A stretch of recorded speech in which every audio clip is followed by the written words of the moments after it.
ఎస్ఎండిసి ప్రేక్షకులకు నమస్కారం. నేటి వార్తలకు స్వాగతం. వీడియో ఫోటో జర్నలిస్టుల సమస్యల పరిష్కారం కోసం నిరంతరం కృషి చేస్తామని జిల్లా అధ్యక్ష కార్యదర్శి కొత్తపల్లి సతీష్, మాదరబోయిన శ్రీనివాస్ స్పష్టం చేశారు. మంచిర్యాల జిల్లా కేంద్రంలోని ఓ ప్రైవేటు హాల్లో మంచిర్యాల జిల్లా photo and video journalist association ఎన్నికలు నిర్వహించారు. మంచిర్యాల జిల్లా కమిటీ నూతన అధ్యక్ష, ప్రధాన కార్యదర్శిగా కొత్తపల్లి సతీష్, మాదరబోయిన శ్రీనివాస్ ను ఓటింగ్ ద్వారా సభ్యులు ఎన్నుకున్నారు. ఉపాధ్యక్షులుగా శ్రీనివాస్, సహాయ కార్యదర్శిగా శ్రీకాంత్, కోశాధికారిగా మారం రఘు, ప్రచార కార్యదర్శిగా రాము, గౌరవ అధ్యక్షునిగా ఈసంపల్లి రమేష్, 10 మంది ఎగ్జిక్యూటివ్ మెంబర్లను సభ్యులు ఎన్నుకున్నారు. ఈ సందర్భంగా నూతనంగా ఎన్నికైన అధ్యక్ష, ప్రధాన కార్యదర్శులు మాట్లాడుతూ జర్నలిస్టుల సంక్షేమంతో పాటు వారి కుటుంబానికి హెల్త్ కార్డ్, ప్రమాద బీమా కల్పించేందుకు కృషి చేస్తామని తెలిపారు. ప్రభుత్వం నుండి జర్నలిస్టులకు రావాల్సిన హక్కులను సాధిస్తామని అన్నారు. జర్నలిస్టుల ఇంటి నిర్మాణం కోసం ప్రభుత్వ పెద్దలతో మాట్లాడి ఫ్లాట్లను కూడా అందించేందుకు కృషి చేస్తామని అన్నారు. ఎన్నికలు సజావుగా సాగేందుకు ఎన్నికల అధికారులుగా జుట్టు రమేష్, అనుమాన్ల శ్రీనివాస్, ఈసంపల్లి రమేష్ వ్యవహరించారు. ఈ కార్యక్రమంలో వివిధ టీవీ ఛానల్ కు చెందిన వీడియో జర్నలిస్టులు, ఫోటో జర్నలిస్టులు, సింగర్స్ పాల్గొన్నారు. ఎలక్ట్రానిక్ మీడియా అధ్యక్షునిగా ఎన్నుకున్నందుకు అందరికీ ధన్యవాదాలు. మా సంఘం కోసం కృషి చేస్తాం. మా సంఘంలో హెల్త్ కార్డుల కోసం, ఇంకా ప్రభుత్వ బీమా కోసం, ఇంకా ల్యాండ్స్, జర్నలిస్టులకు వచ్చే ల్యాండ్స్ కోసం కూడా మేము కృషి చేస్తాం. ఈ ఎలక్షన్లో అందరూ సభ్యులు ఎన్నుకున్నందుకు అందరికీ ధన్యవాదాలు. మంచిర్యాల జిల్లా ఫోటో అండ్ వీడియో జర్నలిస్ట్గా ఈరోజు ప్రధాన కార్యదర్శిగా ఎన్నుకున్నందుకు నా తోటి జర్నలిస్టులకు ధన్యవాదాలు. అలాగే మా వంతుగా మేము మా ప్రభుత్వం నుండి వచ్చే పథకాలతో పాటు మా సంక్షేమానికి ప్రతి ఒక్క దగ్గర నుండి ఎలా వస్తాయో వాటికి సంబంధించిన వాటన్నింటినీ మేము తెస్తామని, మా సభ్యులందరికీ మా మీద పెట్టిన బాధ్యతలను ఖచ్చితంగా నెరవేరుస్తామని తెలియజేస్తున్నాం. మంచిర్యాల జిల్లా కేంద్రంలోని ఏసీసీలో 11వ వార్డు కౌన్సిలర్ జోగుల శ్రీలత సదాశివం ఆధ్వర్యంలో గణపతి పూజలు ఘనంగా జరిగాయి. మంచిర్యాల జిల్లా కేతన్పల్లి మున్సిపాలిటీ పరిధిలోని గద్దరాగడి ఆర్ఆర్ కాలనీ ఆధ్వర్యంలో గణేష్ నవరాత్రి ఉత్సవాలు వైభవంగా జరుగుతున్నాయి. మంచిర్యాల జిల్లా కేతన్పల్లి మున్సిపాలిటీ పరిధిలోని గద్దరాగడి ఆర్ఆర్ కాలనీ ఆధ్వర్యంలో గణేష్ నవరాత్రి ఉత్సవాలు వైభవంగా జరుగుతున్నాయి. ఇందులో భాగంగా శనివారం గణనాథుడికి నైవేద్యంగా 108 ప్రసాదాలు సమర్పించి తమ భక్తిని చాటుకున్నారు. ఈ కార్యక్రమంలో 9వ వార్డు కౌన్సిలర్ పారిపల్లి తిరుపతి పాల్గొని ప్రత్యేక పూజలు నిర్వహించారు. అనంతరం ఆయన మాట్లాడుతూ ఇక్కడ ప్రతిష్ఠించిన గణపతికి నిత్య పూజలు ఘనంగా నిర్వహిస్తున్నట్లు తెలిపారు. ఈ కార్యక్రమంలో కాలనీ ప్రెసిడెంట్ రాజిరెడ్డి, కమిటీ సభ్యులు, భక్తులు పాల్గొన్నారు. ఆదివారం ఆర్ఆర్ కాలనీలో RR Nagar welfare association Ganesh Mandali committee ఆధ్వర్యంలో ఏర్పాటు చేసిన గణపతి లడ్డు కలశం వేలంపాటను నిర్వహించడం జరిగింది. ఇట్టి వేలంపాటలో గణేశుని యొక్క లడ్డు 45,100 రూపాయలు, కలశం 27,000 రూపాయలకు కాలనీ అధ్యక్షులు అయిన శ్రీ మండల లలిత రాజిరెడ్డి దంపతులు వేలంపాటలో కైవసం చేసుకోవడం జరిగింది. ఈ సందర్భంగా వారిని కాలనీ అసోసియేషన్ కార్యవర్గ సభ్యులు, కాలనీ వాసులు వారిని అభినందించడం జరిగింది. మంచిర్యాలలోని గద్దరాగడి అభయాంజనేయ స్వామి ఆలయంలో 121 ప్రసాదాలు గణనాథునికి నైవేద్యంగా సమర్పించారు.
ఈరోజు ఆర్ఆర్ఆర్కి సంబంధించినటువంటి గణేష్ ఉత్సవాల సందర్భంగా ఈరోజు శనివారం శుభోదయం 108 ప్రసాదాలతోటి ఈ ఆర్ఆర్ఆర్ బస్తీవాసులందరూ కూడా ఘనంగా ఈ గణనాథునికి నివేదించడమైనది. దీనికి సంబంధించినటువంటి అందరికీ ఈ కమిటీకి కానీ అదేవిధంగా ప్రతి ఒక్క మహిళలకు అక్కలకు అన్నలకు అందరికీ కూడా నా యొక్క హృదయపూర్వకంగా ధన్యవాదాలు తెలియజేస్తున్నా. వినాయక చవితి సందర్భంగా మాకు ఎలాంటి ఆటంకాలు లేకుండా నిమజ్జనం జరగాలని ముందుగా విఘ్న నాయకుని మనసారా కోరుకుంటూ ఇక్కడికి విచ్చేసినటువంటి కౌన్సిలర్ గారికి మా నమస్కారాలు. అట్లాగే మా committee members ladies and gents చాలా ముందుండి మాకు రోజుకొక కార్యక్రమాన్ని చాలా సంతోషంగా మేము జరుపుకుంటున్నాము. కుంకుమ పూజ జరిగింది, ఇవాళ ప్రసాదాలు, ఒక రోజు జంటలతో పూజలు, రకరకాలుగా మాకు అన్ని విధాలుగా చాలా ఆనందంగా మేము నిర్వహించుకోవడానికి మా కమిటీ వాళ్ళు చాలా సహాయం చేస్తున్నారు. అట్లాగే మేము నిమజ్జనం రోజు కూడా మేము కోలాహలంగా స్వామివారిని సాగనంపడానికి మాకు డ్రెస్ కోడ్ కూడా అరేంజ్ చేయడం జరిగింది. మేము కోలాటాలతో చాలా అద్భుతంగా స్వామివారిని నిమజ్జనానికి పంపాలని కోరుకుంటున్నాము. ఇంకా ముందు కూడా మాకు కమిటీ వాళ్ళు అండ్ కౌన్సిలర్ గారు ఇంకా పెద్దల సహాయంతో ఇంకా ఘనంగా జరుపుకోవాలని మనస్ఫూర్తిగా కోరుకుంటున్నాం. మంచిర్యాల జిల్లా కేంద్రంలో మ్యూజికల్ అకాడమీని మున్సిపల్ మాజీ వైస్ చైర్మన్ గాజుల ముఖేష్ గౌడ్ ఆదివారం ప్రారంభించారు. డాక్టర్ అబ్బూరి శ్రీనివాస్ సతీమణి సచి ఆధ్వర్యంలో మ్యూజిక్ అకాడమీని ఏర్పాటు చేయడం జరిగిందన్నారు. హైదరాబాద్ తర్వాత ఆ స్థాయిలో మంచిర్యాలలోనే ఏర్పాటు చేయడమైందని తెలిపారు. ప్రముఖ కళాకారులను ఆహ్వానించి పెద్ద ఎత్తున ప్రచారం చేయడం జరుగుతుందని తెలిపారు. ఈ కార్యక్రమంలో అకాడమీ నిర్వాహకురాలు అబ్బూరి సచి పాల్గొన్నారు.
చిన్నప్పటి నుంచి అందరికీ ప్యాషన్ డ్రీమ్ ఏదో ఒక ఆర్ట్ నేర్చుకోవాలని ఉంటుంది. కానీ మన డిస్ట్రిక్ట్లో పిల్లలకి కానీ పెద్దవాళ్ళకి కానీ ఎవరికి కానీ ప్రాపర్ ఆపర్చునిటీస్ లేవు. ఆ ఒక్క మోటివ్తో నేను ఇక్కడికి తీసుకొచ్చిన మ్యూజికల్ అకాడమీ అనేది.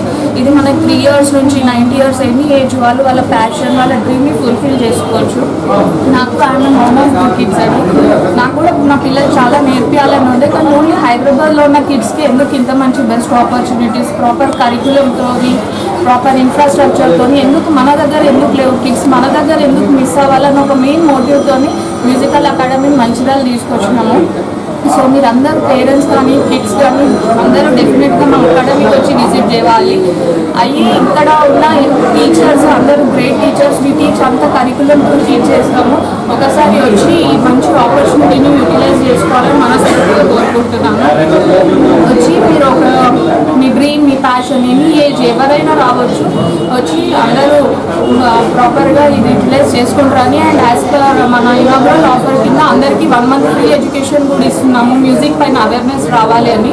సో వచ్చి తప్పకుండా యూటిలైజ్ చేసుకుంటాను మనస్ఫూర్తిగా కోరుకుంటున్నాను. మేము ఇక్కడ గిటార్ పియానో డ్రమ్స్ వోకల్ సంగీతం అన్ని నేర్పిస్తున్నాం. అండ్ మన మ్యూజికల్ ఉన్న మెయిన్ ప్రత్యేకత ఏంటంటే మనము ఇక్కడ నుంచి గ్రేడ్ సర్టిఫికేషన్ అనేది అనేది అందరు కిడ్స్కి ప్రొవైడ్ చేస్తాం. 1 year కోర్స్ ఫినిష్ చేసిన వాళ్ళకి లండన్ ట్రినిటీ స్కూల్ నుంచి అన్నిటి నుంచి ఒక గ్రేట్ సర్టిఫికేషన్ అనేది వస్తుంది. అది which is very worldwide recognised అండి. సో డెఫినెట్గా ఈ ఆపర్చునిటీని యూటిలైజ్ చేసుకుంటారని మనస్ఫూర్తిగా కోరుకుంటున్నాను. Thank you. మంచిర్యాలలో మ్యూజికల్ అకాడమీ అని కొత్తగా ప్రారంభించడం జరుగుతుంది. దీన్ని ప్రీ లాంచ్గా ఇవాళ పూజా కార్యక్రమాలు, దీని యొక్క కర్త కర్మ క్రియ ఇవాళ డాక్టర్ అబ్బూరి శ్రీనివాస్ గారి సతీమణి శ్రీమతి అబ్బూరి సచి గారి సారథ్యం లోపల ఈ యొక్క మ్యూజికల్ అకాడమీని ఏర్పాటు చేయడం జరిగింది. ఇది చాలా గొప్ప విషయం. ఎందుకంటే తెలంగాణ వ్యాప్తంగా హైదరాబాద్ తర్వాత మంచిర్యాలలోనే ఈ యొక్క బ్రాంచ్ ప్రారంభించుకోవడం జరుగుతుంది. దీన్ని దాదాపుగా ఒక 80 ఎవరైతే అడ్మిషన్స్ అయిన తర్వాత దీన్ని గ్రాండ్గా ఇనాగ్రేషన్ చేసేటువంటి కార్యక్రమం ఉంటుంది. అప్పుడు గౌరవ ఇక్కడ ఉన్నటువంటి మన మంచిర్యాల శాసనసభ్యులు కానివ్వండి, అదేవిధంగా రాష్ట్రం నలుమూలల నుంచి సెలబ్రిటీస్ ఈ మ్యూజిక్ మీద పట్టున్నటువంటి వారిని ఇక్కడికి తీసుకొచ్చి వారందరి చేతుల మీదకి వెళ్ళి ఈనాడు అది ఒక గొప్పగా ప్రారంభించేటువంటి కార్యక్రమం ఉంటుంది. ఇంతకుముందు సచి గారు చెప్పినట్టు ఇక్కడ ప్రస్తుతానికి అడ్మిషన్స్ ప్రారంభమైనాయి. ఎవరైతే ఫస్ట్ 50 అడ్మిషన్స్కు ముందుకు వస్తారో వారందరికీ కూడా 1 month ఫ్రీగా కూడా వారికి కోచింగ్ ఇవ్వడం జరుగుతుంది. వాళ్ళ స్పెషల్గా ఇంతకుముందు సచి మేడం చెప్పినట్టు మీకు గిటార్ కానీ, పియానో కానీ, డ్రమ్స్ కానీ ఇట్లా అన్ని రకాల మ్యూజికల్ ఐటమ్స్ ఇక్కడ ఉన్నాయి. హైదరాబాద్లో ఏ విధంగానైతే మ్యూజికల్ అకాడమీ రన్ అవుతుందో అక్కడ తీసుకున్న ట్రైనింగ్ వాళ్ళే హైదరాబాద్ తర్వాత ఈ దగ్గర ఉన్నటువంటి మంచి మ్యూజిషియన్స్ను ఇక్కడ అపాయింట్ చేయడం జరిగింది. ఇది పూర్తిగా మ్యూజికల్ అకాడమీ. ఇది దేశవ్యాప్తంగా భారతదేశం లోపల ఉన్నటువంటి బ్రాంచెస్ అన్నీ కూడా ఒకటే స్టైల్ లోపల ఇక్కడ నడుస్తాయి. దాని ఫ్రాంచైజీ ఇవాళ మంచిర్యాలలో ప్రారంభించడం జరిగింది. ఈ సందర్భంగా నేను పేరెంట్స్ అందరికీ విజ్ఞప్తి చేస్తున్నాను. పిల్లలు 3 సంవత్సరాల పిల్లల నుంచి మొదలుకుంటే 90 సంవత్సరాల ముసలి వాళ్ళు కూడా వారికి సంబంధించి వారికి ఏ మ్యూజిక్ మీద ఇష్టం ఉంటే అది సింగింగే కానివ్వండి, డ్రమ్సే కానివ్వండి, ఇతరత్ర దేని మీద ఇంట్రెస్ట్ ఉన్నా వారు అడ్మిషన్ తీసుకొని వీక్లీ 2 or 3 మనకు క్లాసెస్ ఉంటాయి. ఆ క్లాసెస్లో అటెండ్ అయ్యి తప్పకుండా ఇన్స్ట్రుమెంట్స్ మొత్తము ఇక్కడ అకాడమీ ప్రొవైడ్ చేస్తుంది. కేవలం వాళ్ళు వచ్చి ఈ క్లాసెస్ తీసుకుంటే సరిపోతుంది. దాదాపుగా నా అంచనా ప్రకారం ఒక 3 నెలల వరకు ఒక లెవెల్కి వస్తారు. 6 నెలల వరకు పర్ఫెక్ట్గా వాళ్ళు మంచిగా పాట పాడేటువంటి లెవెల్కు వెళ్ళిపోతారు. దాని తర్వాత ఆల్ ఇండియాకి సంబంధించినటువంటి ఎవ్రీ వీక్ కాంపిటీషన్స్ కూడా ఉంటాయి. ఆ కాంపిటీషన్స్లలో ద బెస్ట్ ఎవరైతే పర్ఫామ్ చేస్తూ ఉన్నారో వాళ్లకు అప్లికేషన్ సర్టిఫికెట్స్ వస్తాయి. 6 నెలలు కంప్లీట్ చేసుకున్న వాళ్లకు లండన్ అకాడమీ నుంచి కూడా వారికి సర్టిఫికెట్ రావడం జరుగుతుంది. ఒక మంచి మ్యూజిషియన్గా వస్తే రేపు భవిష్యత్తు లోపల ఏదైతే నేషనల్ ప్రోగ్రామ్స్ కానీ మన స్టేట్ లెవెల్లో టీవీ ప్రోగ్రామ్స్లలో కూడా ఆ సర్టిఫికేట్ పొందినట్టు ఉండేది ఉంటే డైరెక్ట్ ఎంట్రీ కూడా ఉంటుంది. కాబట్టి ఇది మంచిర్యాల జిల్లా ప్రజలందరూ సద్వినియోగం చేసుకోవాలని ఈ సందర్భంగా హృదయపూర్వకంగా కోరుకుంటూ స్పెషల్గా మా సచి శ్రీనివాస్ గారికి నేను హృదయపూర్వకంగా ధన్యవాదాలు, అదేవిధంగా ఆల్ ద బెస్ట్ తెలియజేస్తున్నాను. Thank you very much. Naspur colony Geeta మందిర్లో ఆదివారం అర్ధచాతుర్మాస్య వ్రతం ముగింపు వేడుకలు జరిగాయి. గీతా సత్సంగ అధ్యక్షుడు దాసరి రాజేశం ఆధ్వర్యంలో గీతా మందిర్లో కలశాల పూజ, గీతా యజ్ఞం నిర్వహించారు. శ్రీ మౌనస్వామిచే మాల విసర్జన, ఆధ్యాత్మిక ఉపన్యాసాలు జరిగాయి. అనంతరం అన్నదాన కార్యక్రమం నిర్వహించారు. ఈ కార్యక్రమంలో కార్యదర్శి డిడి ప్రసాద్, లక్ష్మీనారాయణ, సారయ్య పాల్గొన్నారు.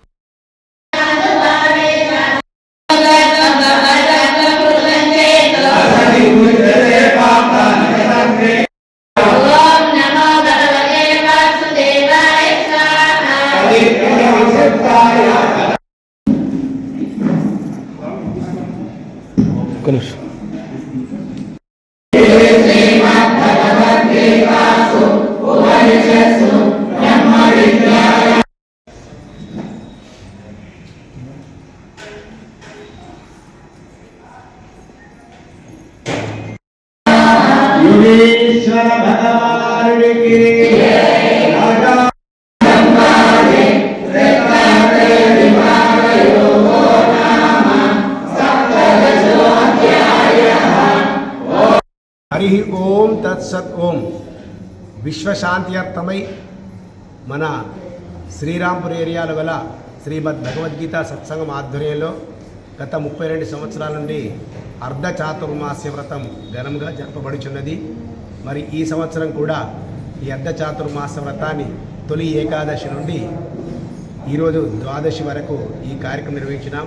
సద్గురు శ్రీ శ్రీ శ్రీహరి మౌనస్వామి వారి ఆధ్వర్యంలో ఈ 2 నెలల పాటు కార్యక్రమాన్ని దివ్యంగా వైభవంగా జరుపుకున్నాం. దీనిలో భాగంగా ప్రతిరోజు ప్రతి గీతా పారాయణము, ముకుందమాల ప్రవచనము, భజనలు, ఆధ్యాత్మిక ధ్యాన కార్యక్రమాలు జరుపుకుంటూ మరి ఈరోజు చివరి రోజు కనుక ఈ చివరి ద్వాదశిని పురస్కరించుకొని ఈరోజు కృష్ణ భగవాని పూజ మరియు దీక్షాభక్తుల కలశాలతో గీతా మందిర ప్రవేశము మరియు 2 దంపతుల చేత గీతా హవన యజ్ఞం జరుపుకున్నాం. అలాగే సాయంత్రము మళ్ళీ పారాయణములు. ఈ కార్యక్రమంలో పూర్ణాహుతి నిర్వహించడానికి ముఖ్యమైనటువంటి స్వామివారు శ్రీ శ్రీ మౌనస్వామి వారు రావడం, వారి ఆధ్వర్యంలో ఈ కార్యక్రమాన్ని నిర్వహించడం మరియు అలాగనే ఈ కార్యక్రమంతో పాటు రేపు తీర్థయాత్ర కార్యక్రమంలో భాగంగా స్వర్ణగిరి శ్రీ వెంకటేశ్వర స్వామి దర్శనానికి దాదాపు 120 మంది భక్తుల చేత రేపు స్వామివారిని దర్శనం చేసుకున్నాము. కనుక ప్రతి ఒక్కరూ ఆయురారోగ్యాలతో ఉండాలని, ప్రతి ఒక్కరు కూడా భగవద్గీత చదవాలని, విశ్వశాంతిని కోరుతూ ఇటువంటి మహత్తర కార్యక్రమాలు జరుపుకుంటున్నాం. మరి అందరికీ ఆ సర్వేశ్వరుడు ఆయురారోగ్యం ప్రసాదించాలని కోరుకుంటున్నాం. హరి ఓం తత్సత్. రామకృష్ణపూర్ సిపిఐ పార్టీ కార్యాలయంలో ఆదివారం పార్టీ శ్రేణులు తెలంగాణ సాయుధ పోరాట వార్షికోత్సవాలను జరుపుకున్నారు. సిపిఐ జిల్లా కార్యదర్శి రామడుగు లక్ష్మణ్ కార్యాలయంలో జెండాను ఆవిష్కరించారు. అనంతరం పట్టణంలోని రామాలయం, super bazaar, B zone centre, Rajiv Chowk, railway station, ఆర్కే1 స్తూపం మొదలైన ఏరియాల్లో పార్టీ జెండాలను ఎగరవేశారు. ఈ సందర్భంగా పట్టణ కార్యదర్శి మిట్టపల్లి శ్రీనివాస్ మాట్లాడుతూ తెలంగాణ సాయుధ పోరాటానికి సిపిఐ నాయకులు రావి నారాయణ రెడ్డి, మగ్దు మోహినుద్దీన్ షేక్, బందగి ఆరుట్ల కమలాదేవి, చాకలి ఐలమ్మ లాంటి వాళ్లు నాయకత్వం వహించి ప్రజలను చైతన్యం చేసి నిజాం నిరంకుశ పాలనకు వ్యతిరేకంగా ఉద్యమం చేశారని గుర్తు చేశారు. ఈ కార్యక్రమంలో సిపిఐ జిల్లా సమితి సభ్యులు మిట్టపల్లి పౌల్, నక్క వెంకటస్వామి, పెరిక సంపత్, అన్నం శ్రీనివాస్, మల్లేష్, మామిడి గోపి, మొండి, ఎడ్ల గంగారాం, షకీర్, ఇరవేని రవీందర్, రాంపల్లి రాజన్న, శటగోపం కృష్ణయ్య, సుర్మిల్ల వినయ్, కారుకూరి రాయలింగు తదితరులు పాల్గొన్నారు.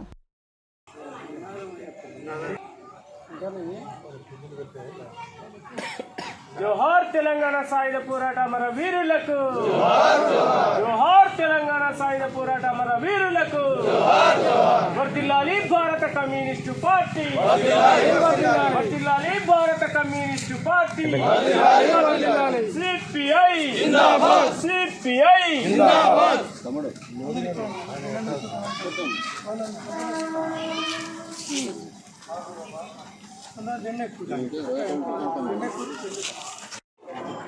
భారత కమ్యూనిస్టు పార్టీ సిపిఐ ఆధ్వర్యంలో ఈ నెల 11 నుండి 17 వరకు తెలంగాణ రైతాంగ సాయుధ పోరాట 76వ వార్షికోత్సవాలను నిర్వహించుకోవడం జరుగుతూ ఉంది. అందులో భాగంగా రామకృష్ణపూర్ పట్టణ సమితి ఆధ్వర్యంలో ఈరోజు నిర్వహిస్తూ ఉన్నారు. మరి అదేవిధంగా ఏదైతే తెలంగాణ రైతాంగ సాయుధ పోరాటం దున్నేవారికి భూమి కావాలని చెప్పి భూమి కోసము, మరి అదేవిధంగా ఏదైతే ఇలా తెలంగాణ భూస్వాములు, దొరలు, దేశ్ముఖులు, పటేలు, పటవార్లు వారి యొక్క ఎవరైతే పేద రైతుల యొక్క పండించుకునే పంటను గుంజుకున్నటువంటి తరుణంలో తెలంగాణ రైతాంగ సాయుధ పోరాటానికి పిలిపించి 1940లో స్వాతంత్రం వచ్చినప్పటికీ కూడా మన హైదరాబాదు సంస్థానం మరి నిజాం నవాబుల యొక్క ఆధీనంలో ఉండి సంవత్సరం తర్వాత మరి మనకు స్వాతంత్రం రావడం జరిగింది. మరి ఇలా ఏదైతే బీజేపీ కేంద్రంలో ఉన్నటువంటి బీజేపీ ప్రభుత్వం మరి ఆర్ఎస్ఎస్ ఇలా హిందూ ముస్లింలు అనేది జరిగిందని చెప్పి వక్రీకరిస్తూ ఉన్నారు. ఆనాడు తెలంగాణ రైతాంగ సాయుధ పోరాటం జరిగినప్పుడు మరి అదేవిధంగా భారతదేశ స్వాతంత్రం కోసం జరిగినప్పుడు ఈ బీజేపీ ఆర్ఎస్ఎస్ సంఘవారి వ్యక్తులు ఎక్కడున్నారని అడుగుతూ ఉన్నాం. ఆనాడు కర్ణాటక, మహారాష్ట్ర ఇలా హైదరాబాద్ రాష్ట్రంగా ఉన్నటువంటి ఆ రోజులలో తెలంగాణ రైతాంగ సాయుధ పోరాటం ఇచ్చి నిజాం నవాబుల నుండి మరి విముక్తి చేసుకొని ఆనాడు సెప్టెంబర్ 15న విలీనం చేసుకోవడం జరిగింది. మరి ఆనాడే 10 లక్షల ఎకరాల భూమి పంచి 3000 గ్రామాలను విముక్తి చేసుకోవడం జరిగింది. ఆనాడే కమ్యూనిస్టు పార్టీ ఆధ్వర్యంలో రావి నారాయణ రెడ్డి, బద్దం ఎల్లారెడ్డి, మగ్దు మోయినుద్దీన్, దొడ్డి కొమరయ్య, చాకలి ఐలమ్మ వారి ఆధ్వర్యంలో మరి ఆనాడు పోరాటం చేయడం అనేది సుమారు 4500 మంది కమ్యూనిస్టులు ప్రాణత్యాగాలు చేయడం అనేది జరిగింది. మరి ఆనాటి నుండి ఈనాటి వరకు కమ్యూనిస్టు పార్టీ ఎన్నో పోరాటాలు చేసినటువంటి చరిత్ర ఇలా కమ్యూనిస్టు పార్టీ. ఇవాళ ఎవరైతే పాలకులు ఉన్నారో ఇలా ఎవరు కూడా ఇలా ఈ తెలంగాణ రైతాంగ సాయుధ పోరాటాన్ని అధికారికంగా నిర్వహించాలని చెప్పి నాటి నుండి నేటి వరకు కూడా కమ్యూనిస్టు పార్టీ పోరాటం చేస్తూ ఉన్నది. నిజాం పరిపాలన కొనసాగిస్తూ నాడు ఏదైతే భూమి కోసం భుక్తి కోసం జరిగినటువంటి తెలంగాణ సాయుధ పోరాటంలో నాడు ఆంధ్ర మహాసభ వేదికగా భారత కమ్యూనిస్టు పార్టీ ఆధ్వర్యంలో నిజాం నిరంకుశ పాలన నుండి విముక్తి చేయడం కోసం ఆనాడు ఎవరైతే రావి నారాయణ రెడ్డి, బద్దం ఎల్లారెడ్డి, ముగ్దు మొయినుద్దీన్, ఆరుట్ల కమలాదేవి, చాకల ఐలమ్మ లాంటి వాళ్ళు ఏదైతే నిరంకుశ పాలన నుంచి తెలంగాణ ప్రజలను విముక్తి చేయాలని చెప్పి భూస్వాముల ఆధీనంలో ఉన్నటువంటి భూములన్నీ దున్నేవాడికే భూమి కావాలని చెప్పి పేదలకు పంపిణీ చేయాలని చెప్పి ఆనాడు భారత కమ్యూనిస్టు పార్టీ నాయకులంతా కూడా గ్రామాన తిరుగుతూ పాంచన్ కాల్ముక్త్ అన్నటువంటి ప్రజలందరినీ కూడా చైతన్యపరుస్తూ బందూకులు చేతపట్టించి నిరంకుశ పాలనకు వ్యతిరేకంగా ఉద్యమ కార్యాచరణ తీసుకొని నిరంకుశ పాలనను అంతమొందించడానికి చేసినటువంటి తెలంగాణ సాయుధ పోరాటంలో భారత కమ్యూనిస్టు పార్టీ నాయకులు, కార్యకర్తలు సుమారు 4,500 మంది అమరులై తెలంగాణలో ఉన్నటువంటి 3,000 గ్రామాలను విముక్తి చేసినటువంటి ఘనత చరిత్ర ఇలా తెలంగాణ సాయుధ పోరాటానికి మాత్రమే దక్కింది. ఈ యొక్క పోరాటంలో సుమారు 10 లక్షల ఎకరాల భూములను పేద ప్రజలకు పంపినటువంటి ఈ భారత కమ్యూనిస్టు పార్టీ ఆధ్వర్యంలో ఈ కార్యక్రమం కొనసాగడం జరిగింది. ఈ యొక్క తెలంగాణ సాయుధ పోరాటం అనేది ప్రపంచంలోనే ఒక గొప్ప ఉద్యమంగా నిలిచినటువంటి ఈ తెలంగాణ సాయుధ పోరాటం భారత కమ్యూనిస్టు పార్టీ నాయకత్వంలో జరిగినప్పటికీ ఇవాళ ఈ పోరాటంతో సంబంధం లేనటువంటి చాలామంది కూడా ఈ పోరాటాన్ని వక్రీకరించి ఇవాళ హిందూ ముస్లిం పోరాటంగా కొన్ని పార్టీలు ఈ యొక్క పోరాటాన్ని తప్పుదో పట్టించడం అనేది జరుగుతూ ఉన్నది. చరిత్ర అనేది ఎప్పుడు మార్చినంత మాత్రాన అది మారదు. చరిత్ర ఎప్పుడు కూడా స్థిరస్థాయిగా నిలబడుతుంది. ఈ యొక్క తెలంగాణ సాయుధ పోరాటాన్ని విజయవంతం చేసినందుకు భారత కమ్యూనిస్టు పార్టీ తరఫున ప్రతి ఒక్కరికి కూడా ధన్యవాదాలు తెలియజేస్తా ఉన్నాను. గణపతి నవరాత్రుల ఉత్సవాల్లో భాగంగా ఆదివారం నస్పూర్ కాలనీలోని భక్తాంజనేయ ఆలయంలో గణపతి హోమం నిర్వహించారు. ఆలయ కమిటీ చైర్మన్ రాజేశ్వరరావు, కార్యదర్శి గాన్ల శ్రీనివాసుల ఆధ్వర్యంలో ఆలయంలో భక్తులచే వేద పండితులు ఫణీ శర్మ గణపతి హోమం నిర్వహించారు. అనంతరం అన్నదాన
శ్రీ అభయాంజనేయ స్వామి దేవాలయం లోపల ప్రతి సంవత్సరం కూడా అత్యంత వైభవపేతంగా గణపతి నవరాత్రోత్సవాలు నిర్వహించడం జరుగుతుంది.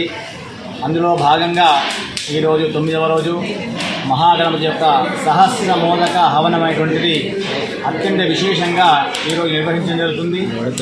ప్రతిరోజు కూడా నవరాత్రుల లోపల ప్రతిరోజు కూడా రోజొక్క విధంగా స్వామివారిని అర్చన చేస్తూ నిత్యం అన్నదాన కార్యక్రమాలు నిర్వహిస్తూ ఈ కార్యక్రమాలు నిర్వహించడం జరిగింది. ఇందులో పాల్గొన్నటువంటి భక్తులు కూడా ఆ యొక్క స్వామివారు ఆయురారోగ్యేశ్వర ప్రసాదం జరిపి ప్రార్థిస్తున్నాము. జై శ్రీరామ్. తెలంగాణ రైతాంగ సాయుధ పోరాట 76వ వార్షికోత్సవాలు ఆదివారం నస్పూర్లో ప్రారంభమయ్యాయి. నస్పూర్ కాలనీ షిర్కేలో జిల్లా సిపిఐ కార్యవర్గ సభ్యులు లింగం రవి, నస్పూర్ కాలనీలో జిల్లా సమితి సభ్యులు రాజేశ్వరరావు, తాళ్లపల్లిలో మండల కార్యదర్శి జోగుల మల్లయ్యలు పార్టీ జెండాలు ఎగరవేసి ప్రారంభించారు. అనంతరం సిపిఐ నస్పూర్ పట్టణ కార్యదర్శి జోగుల మల్లయ్య ఆధ్వర్యంలో తెలంగాణ సాయుధ పోరాట వార్షికోత్సవాలు ప్రారంభమయ్యాయి. ఈ సందర్భంగా కె శంకర్ మాట్లాడుతూ ఈ నెల 17 వరకు తెలంగాణ సాయుధ పోరాట 76వ వార్షికోత్సవాలను సాయుధ పోరాట అమరులను ప్రభుత్వం విస్మరించిందని ఆరోపించారు. తెలంగాణ ఉద్యమానికి సాయుధ పోరాటమే స్ఫూర్తిగా నిలిచిందన్నారు. 4500 మంది కమ్యూనిస్టులు ప్రాణత్యాగం చేయడం జరిగిందన్నారు. కమ్యూనిస్టుల ఆధ్వర్యంలో గెరిల్లా రక్షక దళాలు ఏర్పాటు, 10 లక్షల ఎకరాల భూమిని పేద ప్రజలకు పంచడం జరిగిందన్నారు. ఈ కార్యక్రమంలో సిపిఐ జిల్లా సమితి సభ్యుడు కారుకూరి నగేష్, సంఘం సదానందం, దొడ్డిపట్ల రవీందర్, కొమరయ్య, లక్ష్మణ్, సిపిఐ జిల్లా నాయకులు భీమరాజు, దాడి రాజయ్య, శంకర్, పోషం, రామచందర్, కొమరయ్య, కిరణ్ కుమార్, మొగిలి లక్ష్మణ్, రాజేష్, సమ్మయ్య, రాజేష్ పాల్గొన్నారు.